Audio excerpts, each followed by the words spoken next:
তো হাই সবাইকে। আজকের বাড়িতে বানিয়েছিল বিরিয়ানি, যেটা আমি একদমই পছন্দ করি না।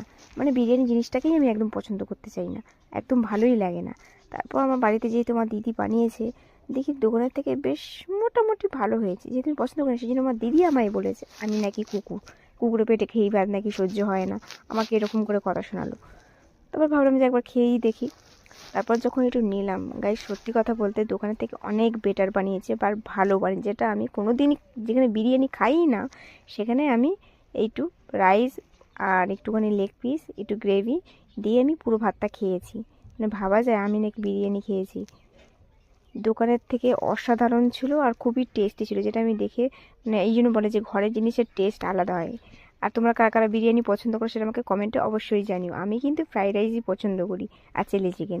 তোমরা কারা কারা কোনটা কি ভালোবাসো সেটা আমাকে কমেন্টে অবশ্যই জানিয়ে যেও। দেখা হচ্ছে পরের একটা ভিডিওতে, ততক্ষণের জন্য টাটা, ভালো থেকো।